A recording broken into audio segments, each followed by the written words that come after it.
Um, should be great. For me, just looking forward to seeing familiar faces and people that have been in my corner here, and um, you know, just looking forward to competing against the guys. I know you kind of mentioned on your pod, like there's going to be some emotion. How do you manage the emotions? I know you've had to do this before, obviously, hmm with other teams, but how do you manage that, like that first? Yeah, I think in the beginning, in the beginning it would be the toughest part, saying hi to everyone and kind of taking myself away from the competitive side for a little bit, and just enjoying seeing and the people that I spent a lot of time with here.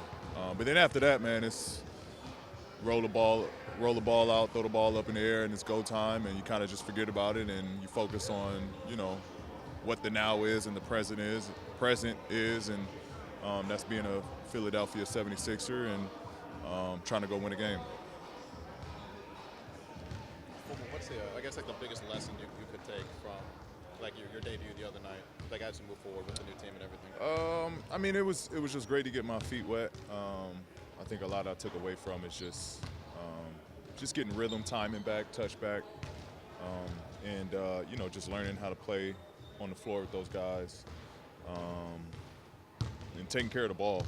I thought it was a poor example of taking care of the ball and being a playmaker, and but I think a lot of that was just rust, and just getting reps. That's all that I really need at this point.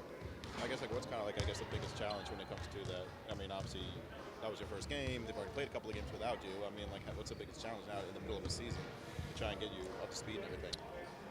I mean, it's these guys are in the trenches, so finding time to get practice time in and working on stuff. I'm trying to ramp up to get cardio right. These guys aren't at that level anymore.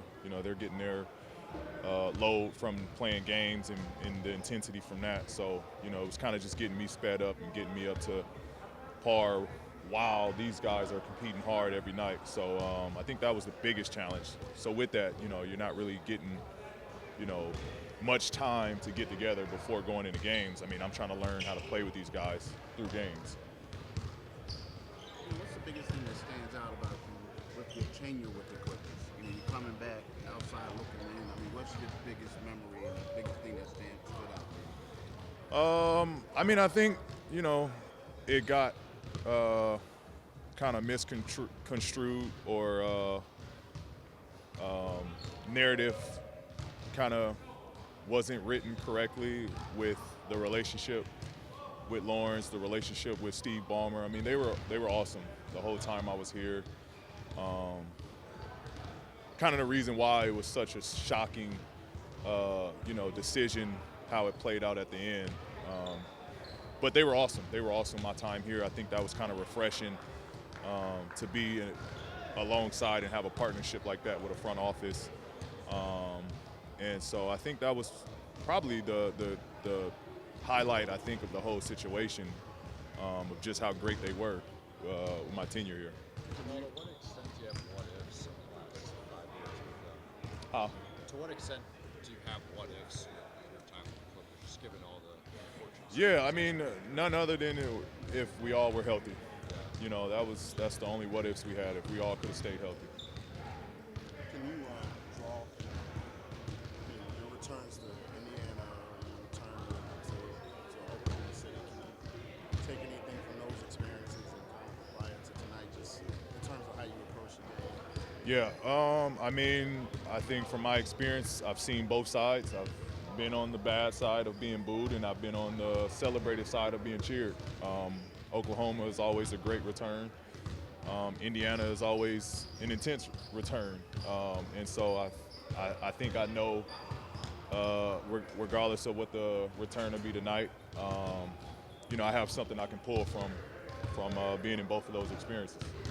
Paul, I know you explained on your podcast, your side of things. Are you surprised, or do you understand why you're not here?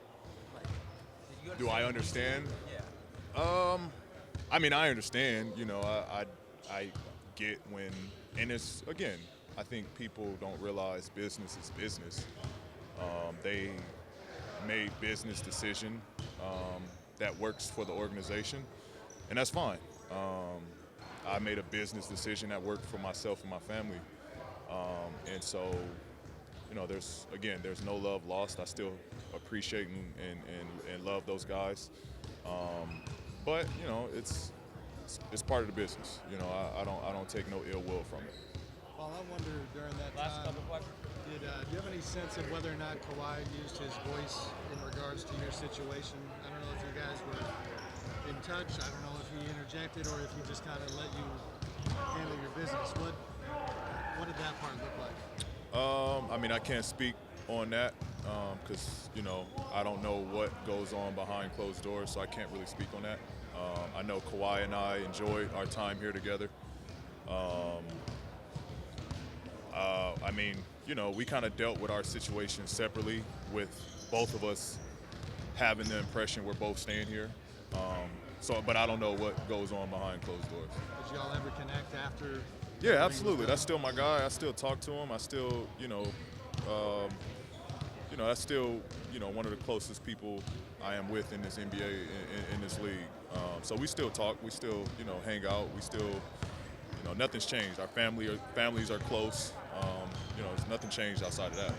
Back at your years, do you have Last a favorite question. memory, favorite game? What's the one that stands out the most? I think it's just, that run that we had going to the, having a chance to almost get to the Western Conference or be the team to get or make it past Western Conference Finals, being in that series against Phoenix, getting the Clippers, going the furthest that they've ever had. That group was special. That year was special. Again, it was unfortunate injuries happened. But I think that run kind of solidified, who we could have been and kind of showed who we could have been when we were healthy. I thought we were a force that year. But that's probably the biggest and the best memory I've had being here. But again, every year was special. Every year was great. Steve is awesome. T. Lou is awesome. Lawrence was awesome. But then the guys that I played with here were awesome. And so, I always have love here. Obviously, this is home. But this organization is first class. And I was just appreciated to be a part of it.